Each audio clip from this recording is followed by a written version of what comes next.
তো hey guys, আসসালামু আলাইকুম। কেমন আছো সবাই? আশা করি অনেক ভালো আছো। তো চলে এলাম সে আমার পরিবহন গল্পের পর্ব 4 নিয়ে। তো চলো বেশি কথা না বাড়িয়ে গল্প শুরু করা যাক।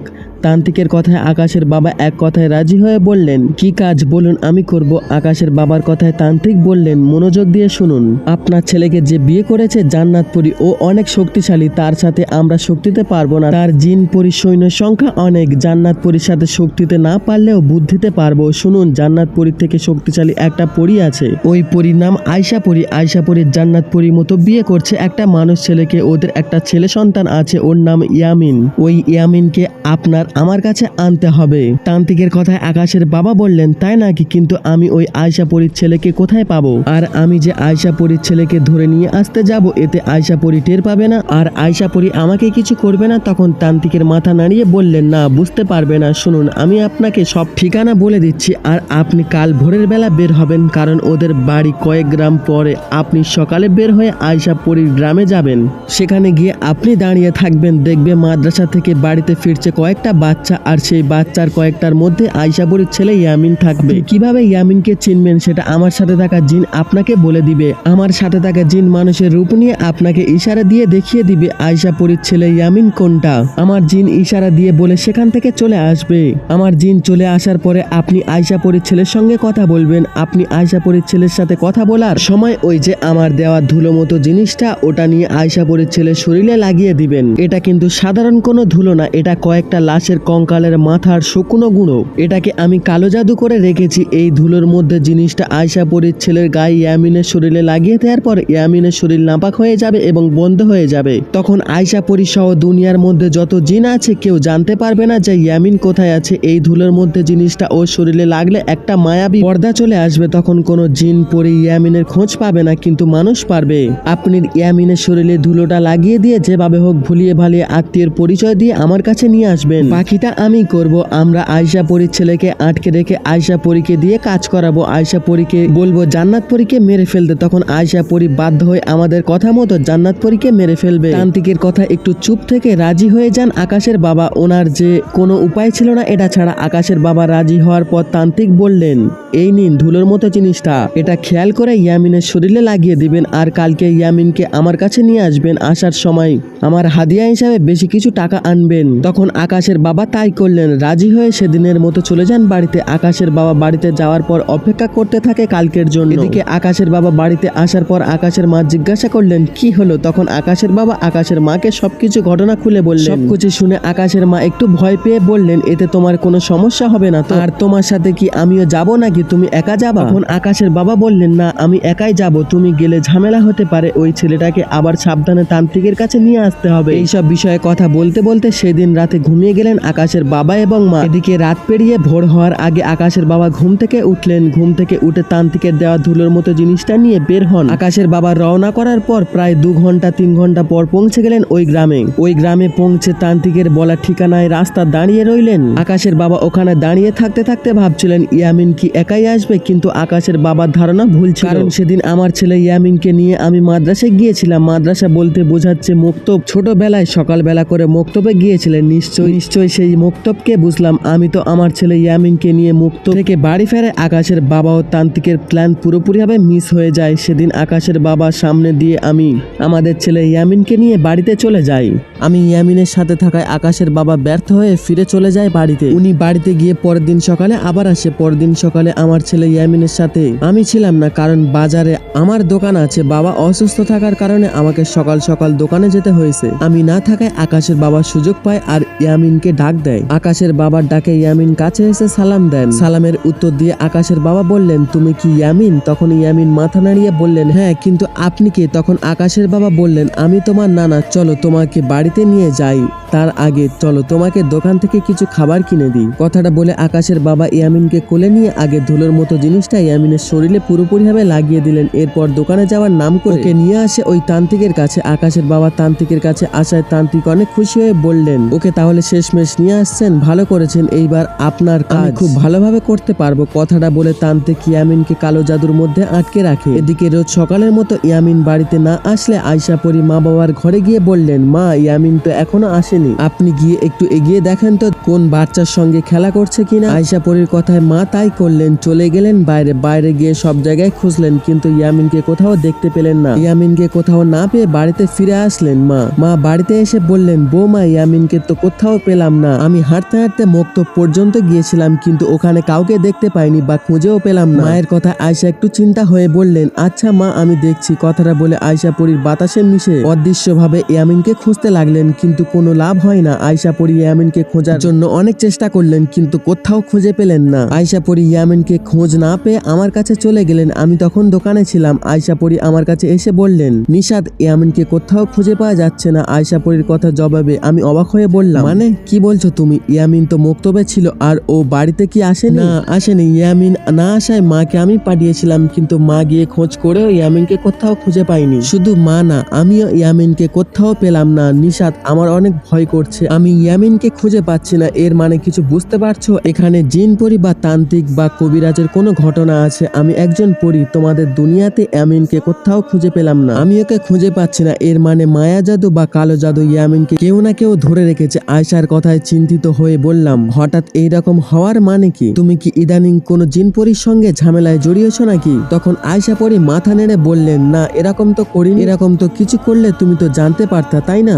নিশাদ কি করবো এখন? আয়শার কথায় ওকে আমি বললাম, তুমি আরো একটু খোঁজার চেষ্টা করো, খোঁজ করে সালাম দাদুর বাড়িতে এসো। আমি দোকান বন্ধ করে সালাম দাদুর বাড়িতে যাচ্ছি। দাদু তো কবিরাজ, উনি কিছু না কিছু জানলেও জানতে পারে। আমার কথায় রাজি হয়ে চলে গেলেন আয়শা পরি। এদিকে তখন আমি দোকান বন্ধ করে বেরিয়ে পড়লাম সালাম দাদুর বাড়ির উদ্দেশ্যে। আমি সালাম দাদুর বাড়ি যাওয়ার পথে গ্রামে যার সাথে দেখা হয়েছিল তাকে আমি আমার ছেলে ইয়ামিনের বিষয়ে জানতে চেয়েছিলাম কিন্তু কেউ ইয়ামিনের বিষয়ে কিছু বলতে পারছে না। শুধু একজন বলেছিল ইয়ামিনকে নাকি কোনো এক লোক কোলে নিয়ে হাঁটছিল। এই কথাটা শোনার পর ভয়টা আরো বেড়ে গেল। আমি ভয়ে ভয়ে চলে গেলাম সালাম দাদুর বাড়িতে। দাদুর বাড়িতে যাওয়ার পর আয়শা সেখানে আসলেন। আমাকেও আয়শা পরীকে দেখে দাদু বললেন, নিশাত হঠাৎ দুজন আমার বাড়িতে কি হয়েছে? দাদুর কথার জবাবে মন খারাপ করে বললাম, দাদু ইয়ামিন আজ সকালে মক্তব থেকে বাড়ি ফেরার পথে হারিয়ে গেছে। আমিও আয়শা পরি কেউ খুঁজে পাচ্ছি না। আমাদের ছেলে ইয়ামিনকে গ্রামের একজন লোক বলল একটা লোক নাকি ইয়ামিনকে কোলে নিয়ে গেছে। আমার কথায় সালাম দাদু বেশ অবাক হয়ে বললেন,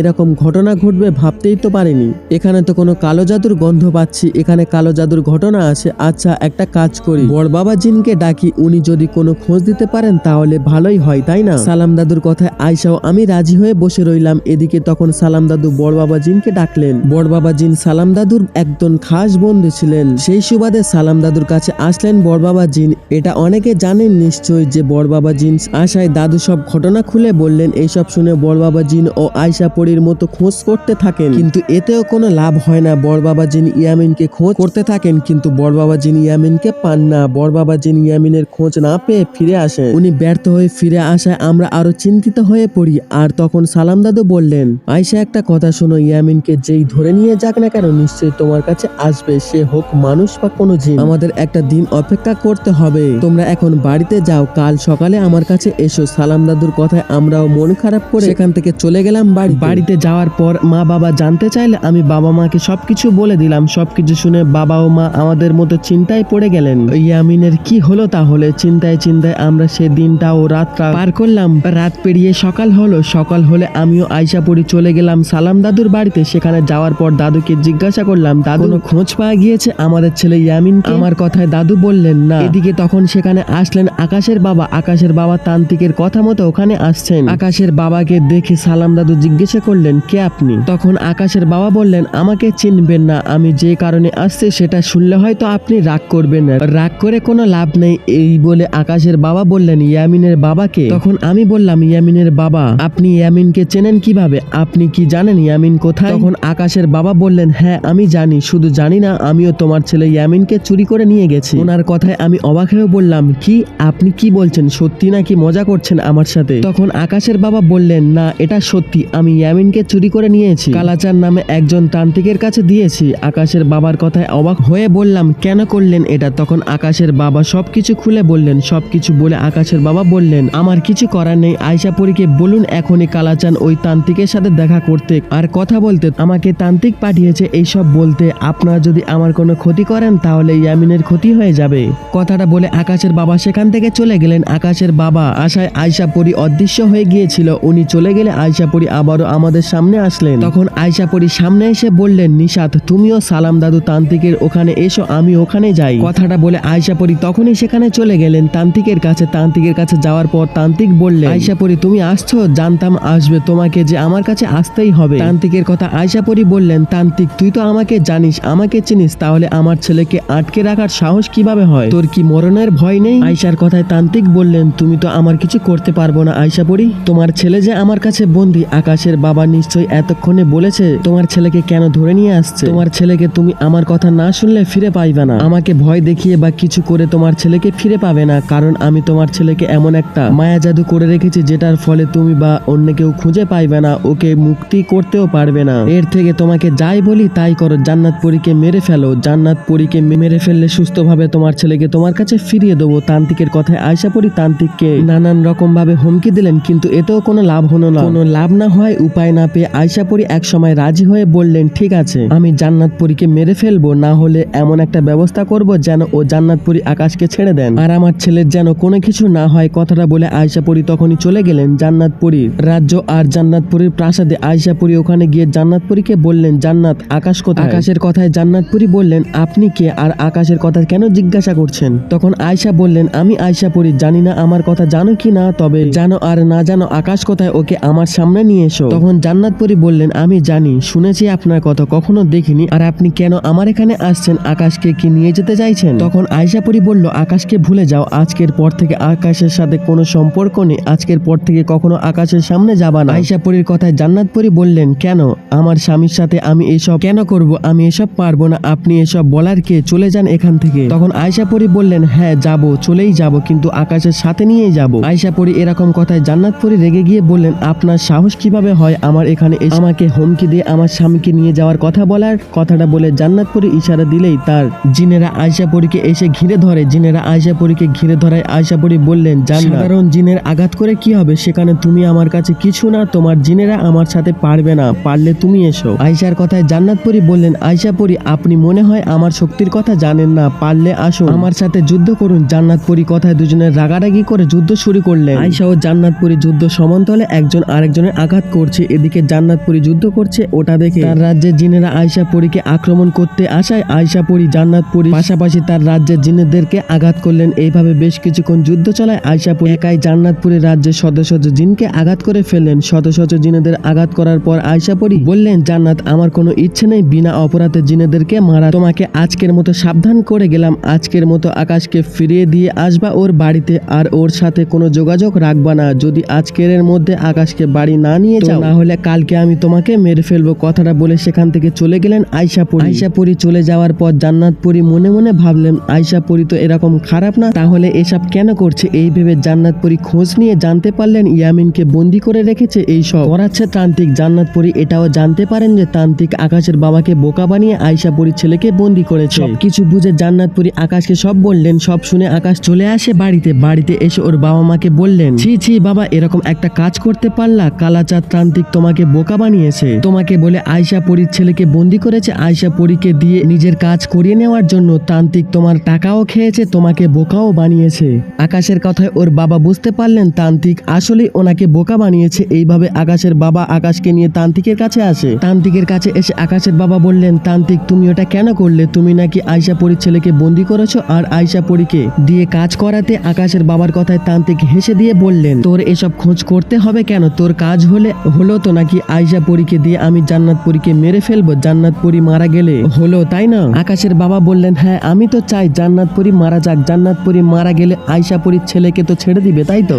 তখন তান্ত্রিক বললেন, সেটা পরে দেখা যাবে, আমি পরে কি করব না করব এইসব তোকে ভাবতে হবে না। কেন ভাবতে হবে না? কারণ আমি একজন বাবা, আমি জান্নাত পরীর থেকে আমার ছেলেকে ফিরে পেতে তোমার কাছে আয়শা পরীর ছেলেকে নিয়ে আসছি, না হলে এই খারাপ কাজ আমি কখনোই করতাম না। আমি টাকা দিয়ে কাজ করিয়েছি, আমার কথা মতো কাজ হয়ে গেলে তুমি আয়শা পরীর ছেলেকে ছেড়ে দিবা, এটা আগে বলো। আকাশের বাবার কথায় তান্ত্রিক বললেন, না দিব না। কি করবি? তান্ত্রিকের কথায় এটা শুনে আকাশের বাবা রেগে তান্ত্রিকের একটা থাপ্পড় মারে বসলেন। তখন তান্ত্রিকের কথায় ওর সাথে থাকা জিন ভয়ঙ্কর রূপ নিয়ে এগিয়ে আসতে আসতে আকাশের বাবা ও আকাশের দিকে এগিয়ে আসতে থাকে। তখন তখন সামনে জান্নাতপুরী আকাশের বাবার সামনে এসে দাঁড়ান। জান্নাতপুরী আকাশের বাবার সামনে এসে দাঁড়িয়ে বললেন, তান্ত্রিক, আমার মা বাবাকে হারিয়েছি, কয়েক বছর হলো আমার মা বাবাকে হারিয়ে ফেলেছি, আর এক মা বাবাকে আমি পেয়েছি। আকাশের বাবা মানে আমার বাবা, ও আমি জান্নাতপুরী থাকতে আমার বাবাকে মেরে ফেলা তো দূরের কথা, ওনার শরীরে হাত লাগিয়ে দেখা। জান্নাতপুরী এই কথায় আকাশের বাবা বুকে গিয়ে লাগে, যাকে মারার জন্য এত কিছু করেছে সেই পরী কিনা বাবা বলে বাঁচাতে আসছে। জান্নাতপুরীর কথায় আকাশের বাবা মনে গলে গেলেন।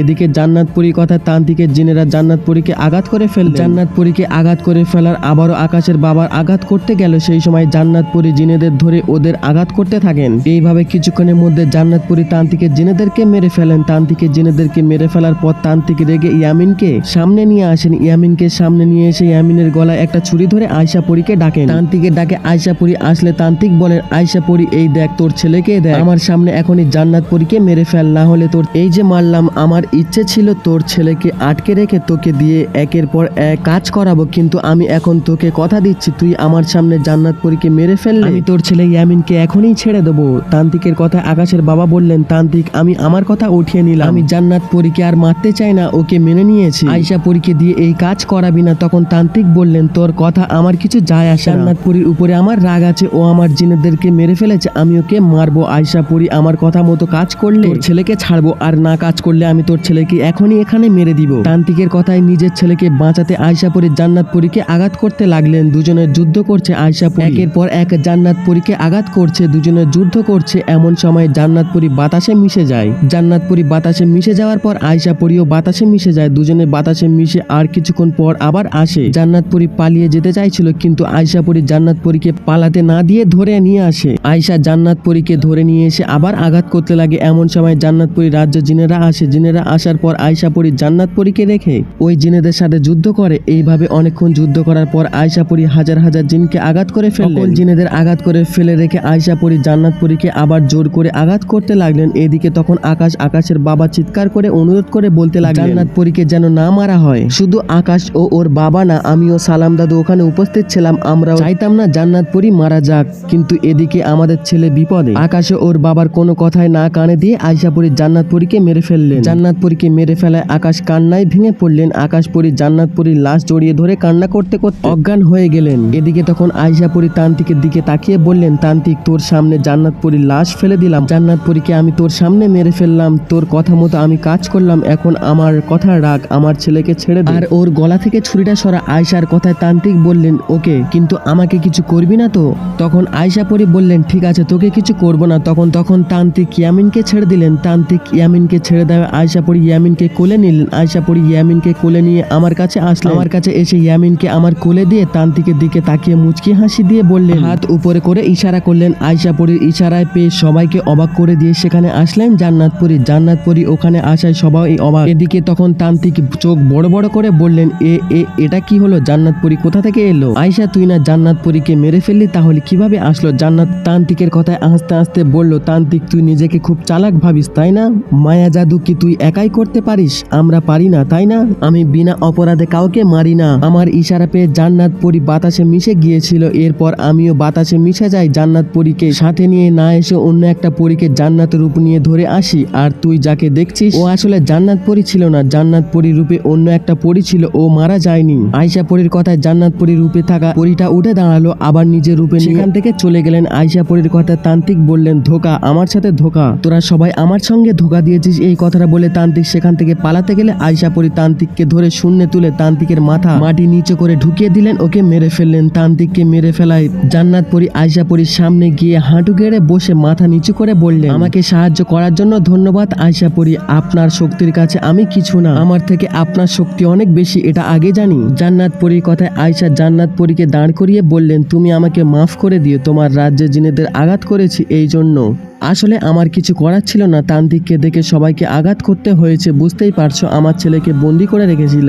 কথাটা বলে আয়শাপুরী আকাশের বাবাকে বললেন, আজ অনেক বছর ধরে নিশাদের সঙ্গে সংসার করছি, নিশাদের বাবা মা আমাকে মেনে নিয়েছে, আমরা সুখে আছি, মেনে নিতে পারলে সব সুন্দর। জিন জাতির সাথে মানুষ বিয়ে ও ভালোবাসার নিয়মের বাইরে, তবুও ওরা বিয়ে যেহেতু করেই ফেলেছে, মেনে নিন। কথাটা বলে ওদের কাছ থেকে বিদায় নিয়ে আয়শাপুরী আর আমি আমাদের ছেলে ইয়ামিনকে সালাম দাদুর সাথে বাড়িতে চলে আসি। এদিকে এদিকে তখন আকাশের বাবা ও মা জান্নাত পরীর কাছে ক্ষমা চান আর বলেন আমরা তোমাকে মেনে নিলাম, আমরা আমাদের ভুল বুঝতে পেরেছি, তোমরা দুজন সুখে থাকো। আকাশের মা বাবার কথায় জান্নাত পরী ও আকাশ খুশি হন আর দুজনা সুখে সংসার করতে থাকেন। আর আজকের গল্পটা এখানেই শেষ করছি। তো গাইস, ভিডিওটা কেমন লাগলো অবশ্যই কমেন্টে জানাবেন।